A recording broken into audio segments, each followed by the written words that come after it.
La team, j'ai des cheveux, on va parler. Cette vidéo va être super longue, genre. Vraiment, genre. Je pense que je vais parler pendant des heures. Je pense même que je vais tourner la vidéo sur plusieurs jours, parce qu'il y a vraiment beaucoup de choses à dire sur One Piece. Donc c'est parti. Alors déjà, je voulais commencer et rentrer dans le vif du sujet par directement le gros débat, je pense le plus gros débat de One Piece de nos jours, hein, Mihawk et Shanks. Mon avis, qu'est-ce que j'en pense? Qui est le plus fort entre les deux? C'est Shanks qui bat Mihawk. Et c'est très simple. Kaido l'a dit lors de son combat contre Luffy, le haki surpasse tout, que ce soit les techniques et les pouvoirs du fruit du démon. Donc que t'aies le pouvoir le plus cheaté en fruit du démon, ou que tu sois le meilleur épéiste au monde, le meilleur canyon, le meilleur tireur d'élite du monde, si tu n'as pas un haki supérieur à ton adversaire, tu perds. Donc, certes, Mihawk est un meilleur épéiste que Shanks, mais les techniques et l'adresse ne fait pas tout. Bien sûr, il ne faut pas oublier que Mihawk, il a un haki surpuissant, mais pas aussi puissant que Shanks. Et d'ailleurs, ça peut se vérifier, puisqu'il n'y a toujours pas eu de vraie démonstration de force de Mihawk,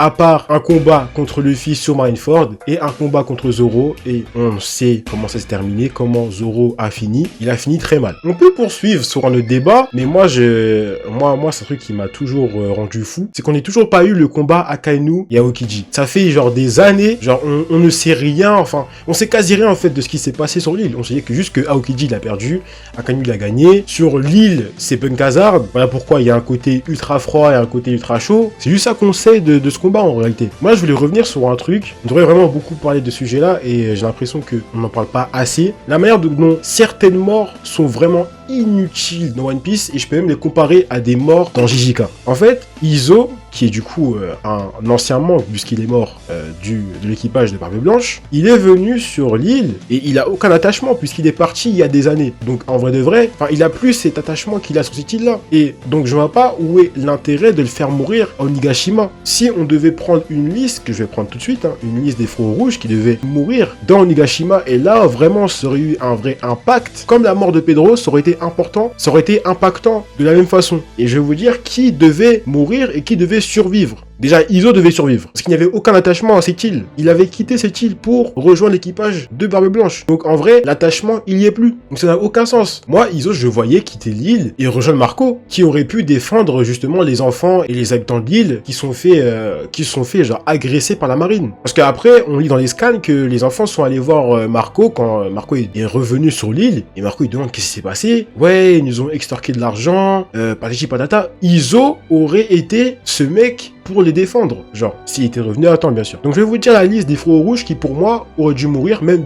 la liste des persos dans Onigashima qui auraient dû mourir. Pour moi, en mode là, c'est un short, en mode c'est chez Lila. Pour moi, Kiku n'aurait pas dû survivre. Kiku n'aurait pas dû survivre parce que c'était l'un des premiers fronts rouges à avoir dit « Je serais prêt à mourir ». Kiku aurait dû mourir, ça aurait été vraiment un truc vraiment impactant. Parce que après Onigashima, Kiku, on n'en parle pas trop. Il aurait dû mourir, Kiku, vraiment. Bon, Kanjuro, il est mort, c'est un peu normal. Raizo, il s'est pris un Genki-Dama. En fait, il faut en parler de ça, en fait. Il faut en parler de ça parce que c'est vraiment dingue. Raizo, je compare Appel. Pourquoi? Parce que les deux sont morts. Pour moi, ils sont morts. Hein. Même s'ils ont survécu, pour moi, ils sont morts. Les deux, ils ont subi un Genki-Dama fois. Je sais pas c'était quoi cette explosion de ouf. Raizo, il a pris une bombe. Pell, il a pris une explosion du Shétan. Et les deux sont pas morts. 2 semaines après, tu vois Pell qui sort d'une maison dans le désert avec des béquilles. Là, au bout d'un moment, faut aller se faire voir. Je sais pas. C'est pas normal, ça. T'as une mort impactante et tu fais revivre. Tu vois, ça, c'est un peu un truc qui m'a vraiment dérangé. C'est des morts qui, genre, on est choqué, on est un peu, tu vois, on est un peu secoué, tu vois. On se lève de la chaise, on se rassoit, tu connais. Et genre, on se dit, ouais, vas-y, c'est bon, c'est impactant de ouf. Non, il est pas mort finalement. C'est grave dommage, en vrai. Ça, c'est grave dommage. Parce que franchement, ça aurait été grave impactant. Tout comme Pell aurait dû mourir à Alabasta. Et tout comme Raizo aurait dû mourir aussi. Ashura, il est mort. Et le problème de cette mort-là, c'est qu'elle n'a pas été impactante. Parce que en vrai de vrai, après je peux comprendre que elle n'a pas été tant impactante parce qu'il y a vraiment beaucoup de choses à faire dans Onigashima. Et Oda n'avait pas vraiment le temps de développer chaque personnage. Mais c'est vrai que c'est très très dommage. Parce que en vrai, sa mort aurait pu être extrêmement impactante. Sachant qu'il y avait un flashback avec les katanas. Et où Ashura était dedans. Il y a aussi le flashback de la mort de Oden avec la vengeance de Ashura Doji. Ça aurait vraiment été impactant de zinzin, de baiser, de fou, de malade. Mais, malheureusement, une mort qui n'est pas impactante. Donc, qu'il aurait été en vie ou pas, ça n'aurait rien changé. C'est comme Kiku, en fait. Kawamatsu, il a survécu, ça me dérange pas. C'est mon avis, mais ça ne me dérange pas. Moi, je trouve que c'est un perso, en vrai de vrai, qu'il meurt ou qu'il ne meurt pas, c'est comme Kinemon, il doit aider Momo. Faut pas que tous les fauves rouges meurent, tu vois. Mais il y en a certains, ils parlent, ils meurent pas. Et ça me dérange, tu connais. Neko et Unuhara, ça va. Ces deux-là, ça va. D'ailleurs, en vrai, peut-être c'est moi qui ai mal compris à ce moment-là, mais moi je pensais qu'ils allaient retourner sur Zo. Mais ils l'ont pas fait. Et en vrai, c'est pas un truc qui m'a dérangé. Moi, en fait, pour expliquer, hein, moi j'ai découvert One Piece très très jeune. J'avais 6 ans. J'avais 6 ans, ça passait sur des 17, il y avait mon daron qui regardait et mon cousin. Ça passait après Pimp My Ride, une émission de dingue. Franchement, j'ai kiffé. Je pense que c'était l'une des meilleures époques de mon enfance. Franchement, c'était incroyable, vraiment. Genre, je préférais regarder ça que France 4 et tout. Parce que France 4, il y avait SNK et j'avais pas encore l'âge de regarder SNK. Ça faisait un peu peur SNK. Après, quand j'ai grandi et que j'ai regardé l'œuvre, bon, voilà. Je vais pas trop en parler, ça c'est pour une autre vidéo. Et ouais, j'ai été vraiment fasciné par l'univers que One Piece dégageait, en tout cas, plus que beaucoup d'autres œuvres. Moi, je voulais parler des arcs qui m'avaient le plus dérangé. C'est pas en termes de longueur, parce que franchement, des épisodes, ça se tape. Genre 24 minutes, franchement, ça se mange facilement. Mais le plus dérangeant, c'est plus la lenteur. Luffy qui court, je ne sais pas combien de kilomètres, avant qu'il arrive à l'escalier, pour après monter l'escalier, mais l'escalier, c'est encore 3 épisodes. T'as pas fini. D'ailleurs, je tiens à rappeler que le meilleur épisode que la Toei ait pu faire pour One Piece est le 1015. Et jusqu'à aujourd'hui, hein, pas un seul épisode de One Piece n'a ce niveau-là. Moi, il faut que je revienne sur un truc que je déteste dans One Piece, sur certains arcs. Dressrosa, pour moi, c'est... Je sais, après, moi, c'est mon avis, hein. Pour moi, c'est le pire arc de One Piece. J'ai préféré, hein, Devi Backfight que Dressrosa. Parce que pour moi, Devi Backfight, en fait, c'est du fun. Que tu lises, que tu regardes un épisode, que tu regardes l'animé ou que tu lises le manga, c'est du fun. Dressrosa, il n'y a pas un moment où j'étais fun. Il n'y a pas un moment où j'ai kiffé, il n'y a pas un moment où j'ai trouvé ça fun. Le seul moment, il a duré 10 secondes, et c'est quand le fil a découvert que Sabo il est encore en vie. C'est la seule fois. Sinon, jamais dans Dressrosa, il y a un moment où, genre, j'ai kiffé ma race. J'étais là, waouh, incroyable et tout. Parce qu'en fait, j'y m'y attendais, il fallait un power-up.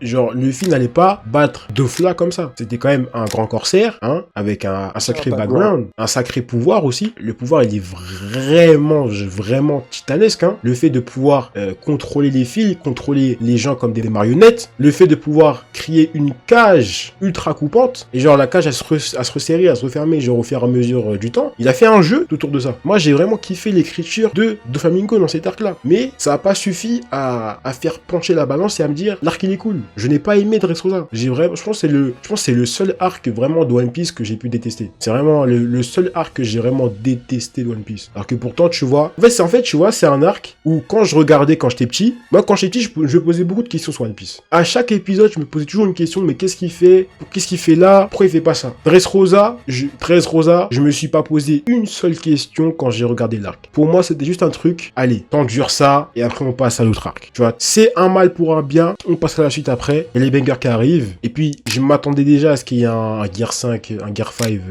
même moi qui était pas à jour, je m'attendais à ce qu'il y ait un power-up à Onigashima, malgré que j'étais à Dressrosa à ce moment-là. Non, j'étais à Wano, mais en scan, ils étaient déjà à Onigashima, début Onigashima, et je m'attendais à ce qu'il y ait un power-up de Luffy. Vraiment, Luffy n'allait pas battre Kaido comme ça, vraiment, il fallait un truc. Et en gros, c'était vraiment une souffrance, Dressrosa. J'ai pas vraiment kiffé cet arc. Vraiment, c'était juste l'écriture de Doflamingo, celle de Trafalgar Law et de son frère Corazon, qui pour moi, Corazon, hein, c'est l'un des meilleurs personnages flashback de One Piece, avec Iluluk. Parce qu'il y a beaucoup de personnages, tu les croises pas dans One Piece, parce que c'est des flashbacks, mais ils sont tellement importants dans l'histoire. Genre des persos que tu vois pas dans le temps présent, mais dans le passé, ils ont un impact genre énorme sur l'œuvre. Et genre des persos comme Corazon ou Iluluk, franchement, c'est des persos qui me marqueront genre toute ma vie. Parce que ils ont vraiment la phrase, le moment, la séquence qui te fait trembler, genre quand tu veux regarder One Piece. Qui ne connaît pas la phrase quand est-ce qu'un homme meurt, tu vois, de Iluluk. Tu vois, tout le monde la connaît cette phrase-là. Si t'es un mec qui a regardé One Piece, tu sais qui dit cette phrase, ou et à quel arc, tu vois. C'était vraiment un truc de fou. Et en plus, à l'époque, quand je découvrais One Piece, c'était vraiment le meilleur moment pour placer ça. Vraiment. Donc ouais, Dressrosa, c'est pas mon arc. Et ce sera jamais mon arc. Prochain sujet. One Piece ne peut pas se terminer si on ne voit pas le retour de Ener. Parce que je pense que le retour de Ener va expliquer beaucoup de choses sur ce qu'est les armes antiques, qu'est justement les lunariens, la lune, les aliens là-bas, l'explication de tout ça. Par contre, je ne sais pas comment Ener pourrait revenir en vrai. Ça m'a l'air un peu compliqué en vrai de vrai. C'est vrai que finir One Piece sans un retour de Ener, parce que c'est l'un des rares persos dans dans One Piece qui ne font pas leur retour, hein. Vraiment, il y a des persos, genre, on a rien à foutre d'eux, mais ils ont quand même un retour. Donc, vraiment, Ener, le fait qu'ils ne reviennent pas dans One Piece, ça serait quand même très bizarre, quand même. Mais le retour d'Ener va vraiment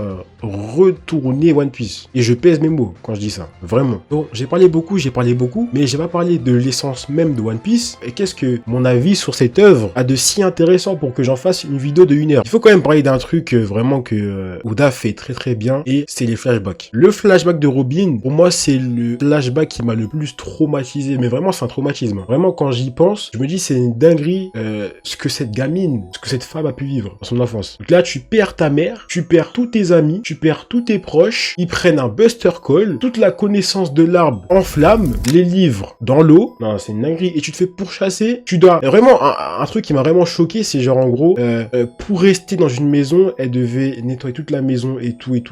Et genre, elle se faisait très peu nourrir, genre en mode et tout. Genre en mode, vraiment. Et genre en gros, pendant que elle nettoie la maison, elle entend que la dame elle entend la dame parler avec un mec pour lui dire, ouais, elle est dans la maison, venez l'attraper. Genre en mode, pour négocier, pour le truc. Genre vraiment, les gens, ils ont aucune âme, genre avec elle, genre. Et genre en gros, elle peut faire confiance à personne, genre. Vraiment, genre. Pendant que la petite, elle est là, elle fait le ménage dans la maison et tout, elle nettoie par terre et tout, la dame qui l'accueille dans sa maison lui met un couteau dans le dos, tu vois. Genre comme ça, genre à une petite gamine, tu vois. C'est un truc de ouf. Genre vraiment, l'argent, c'est puissant de zinzin. Donc ouais, ça, en vrai de vrai, c'est un truc de ouf. Genre de maison en maison, elle fuit et tout. Et après, l'arc avec Enies Lobby, l'enchaînement Water 7 Enies Lobby, elle dit...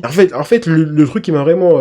j'ai vraiment lâché une larme, c'était au moment où elle trouve vraiment des vrais amis. Mais malheureusement, elle peut pas rester avec ses amis parce que elle les met en danger, en fait. Et quand t'as Luffy qui lui dit « Vis !» et elle dit « Je veux vivre !» Et quand elle dit « Je veux vivre !» la larme a coulé. Les larmes se coulent, en fait. Et vraiment, ce flashback, c'est vraiment un truc qui m'a vraiment traumatisé. Vraiment. Celui de Sanji, il m'a moins traumatisé, mais il m'a quand même traumatisé, genre. Parce que dans le manga, on sait ce qui se passe avec la jambe de Jeff. On sait ce qui se passe. Mais dans l'animé, on sait pas ce qui se passe avec la jambe de Jeff. On ne sait pas du tout. On dit que Jeff a perdu sa jambe en sauvant Sanji, mais la réalité, c'est pas ça. Et bon, je vais pas... Il a mangé sa jambe, voilà. Il a mangé sa jambe. Dans le manga, il a mangé sa jambe. Dans le manga, il a graillé sa jambe. Genre, il a graillé. Vraiment, genre, il l'a graillé, frérot. Genre, dans l'animé, il perd sa jambe. Dans le manga, il mange sa jambe. Et après, quand Sanji, il dit, non, moi, ce que t'as à bouffer, reste tout ça, il regarde, il voit, c'est de la monnaie, c'est des trucs. Et en plus, quand j'ai vu ce flashback-là, quand j'ai vu ce moment-là, je me suis dit, tu peux avoir tout l'argent du monde s'il y a rien. Tout cet or, il y a une fortune dans ce sac. Mais nous ne Tu pouvons peux rien acheter. Et vraiment, ils étaient genre dans un endroit où il y avait rien du tout, genre vraiment. Ils étaient isolés du monde. Isolés, genre. Que ça attendait un bateau, un navire pour qu'ils viennent les sauver. Et vraiment, très bonne métaphore avec les deux, ils ont faim, ils sont sous-nourris, ils ont pas d'argent, ils ont pas de moyens pour se nourrir, mais ils sont riches aux as. Mais ils ont pas les moyens pour acheter cette nourriture parce que la nourriture n'est pas là en fait. Et ça, franchement, ça m'a vraiment traumatisé de malade, genre. De malade. Le flashback de Chopper. Oh là là. Au contrario, où celui de Sanji et de Robin, c'est les deux qui m'ont le plus vraiment traumatisé, c'est pas eux qui m'ont le plus fait pleurer et plus rendu triste, malgré que les deux flashbacks sont extrêmement tristes en fait. Parce qu'en fait, tellement c'était triste, ça m'a traumatisé. Alors que celui de Chopper, en fait, on était plus là en mode, ça va aller Chopper, tu vas t'en remettre. Alors que les deux, ils auraient pu ne pas s'en remettre. Genre Sanji et Robin, surtout quand tu es tout seul, tu es rejeté des autres. Et c'est ce qui partage les trois flashbacks. Ils sont rejetés des autres en fait. Et quand Luffy vient et dit venez, on est amis, moi je lâche des larmes. Il y a Chopper qui dit non, finalement je peux pas. Il y a Luffy qui dit arrête ton char et ramène-toi. La vérité, la larme coule. Non, je pleure quand il y a des trucs comme ça, frère. Les larmes coulent, frérot. Il est là et Luffy il tient le drapeau. Non, c'est une dinguerie. Non, en vrai, quand on y pense, c'est une dinguerie. Luffy il est là sur toi, il tient le drapeau, il dit ce drapeau là. Non. C'est en vrai, je sais pas si on se rend compte. Aïe, il est fou de ouf. Et c'est une dinguerie. C'est une dinguerie, vraiment. Vraiment. Il y a trop de moments marquants dans One Piece. C'est un truc de fou. Et là, il tient le drapeau, il dit ce drapeau là, il est important, c'est la fierté. Non, c'est un truc de ouf. En plus, le pire, c'est ce qui me tabasse dans One Piece, c'est qu'il y a beaucoup de contraires. Il y a d'un côté, on prône le drapeau, on le protège, et d'un côté, on le brûle. Il y a plein de trucs comme ça, c'est des trucs contraires, et genre qui sont liés, et c'est incroyable, genre.